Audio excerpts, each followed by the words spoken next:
Hey guys, welcome back to a brand new video. So in this video, we'll discuss some of the most important questions about principles of working in the private security industry. As always, we will discuss 24 questions in total today. Each question will have 4 options and one of them will be correct. You will have 3 seconds to guess the correct answer and then I will reveal the answer. As always, make sure to watch the complete video till the end because we will discuss some of the most important questions as well as some questions that are taken from previous exams. Now with that being said, let's start with our first question. What is physical intervention? So the correct option is the first one. The use of force to subdue a person is called physical intervention. Physical intervention is basically when you use force to control a person, but you can only use it as a last resort when it's absolutely necessary. Otherwise, you should try to convince the person with your communication skills. Next question is, what are the implications of using physical intervention skills? So the correct option is the last one. Both the option A and B are true. So basically, the implications of using physical intervention skills include the risk of causing harm to the person being restrained and also the risk of legal action being taken against the security personnel. Because as you know, there are potential risks involved with using physical intervention skills. For example, you may cause harm to the person that you're trying to restrain and he may take legal action against you for that reason. That is the reason why you should always use physical intervention skills only as a last resort. Next question is, how can the risk of harm be reduced when using physical intervention skills? So the correct option is the last one. Both options A and B are true.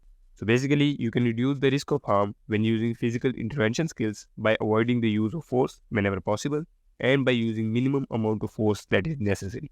In this way, you can make sure that you don't harm the person. So don't use too much power and only use the force that is absolutely necessary. This can definitely help you reduce the risk of harm. Next question is, what are non-aggressive physical skills? So the correct option is the last one. Skills that involve the use of physical contact to protect yourself and others without causing harm. So basically, non-aggressive physical skills include defensive skills and you protect yourself and others without causing any harm to any other person. Next question is, what are non-pain related standing techniques? So the correct option is the second one. These are techniques that involve the use of physical contact to control a person's movement without causing pain. So basically, using these techniques, you try to control a person by limiting their physical movement, but you don't try to hurt them. Next question is, what are non-restrictive techniques? So the correct option is the second one.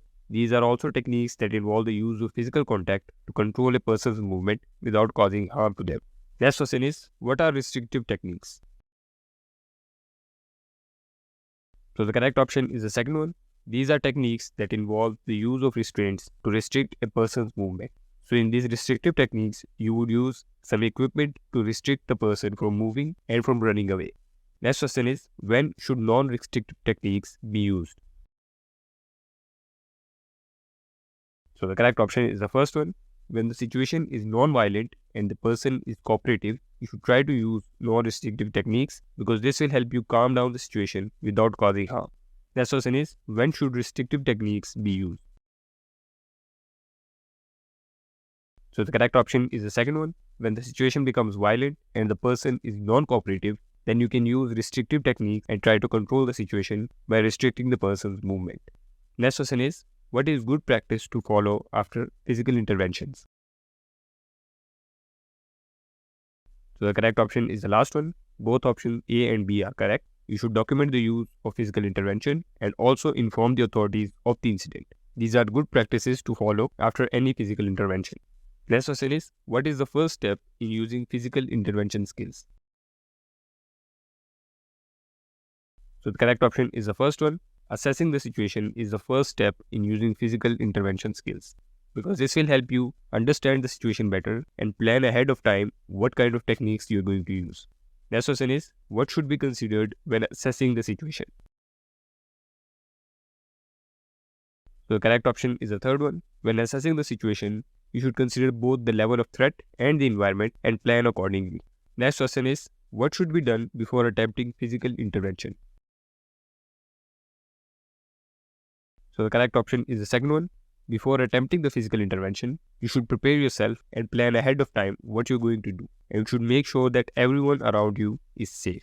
Next question is, what should be included in preparation for physical intervention? So the correct option is the last one. When preparing for physical intervention, you should identify potential risks and identify potential escape routes. This will help you make sure that you keep yourself safe and you keep others safe. The next question is, what is the importance of verbal communication in physical intervention? So the correct option is the last one. Verbal communication has great significance in physical intervention because it can help you calm the situation and it can also prevent the need for physical intervention. As I said before, your first step in trying to control any situation should be communication and get him under control using your communication skills. Physical intervention should only be used as a last resort. Next question is, what is the importance of teamwork in physical intervention? So the correct option is the first one. Teamwork is very important in physical intervention because it can help you ensure the safety of everyone that's involved. Next question is, what is the importance of using the minimum amount of force that is necessary? So the correct option is the last one. Using the minimum amount of force that is absolutely necessary for the situation is very important because it can help you prevent harm to the person that you're trying to restrain, and it can also help you prevent legal action being taken against you.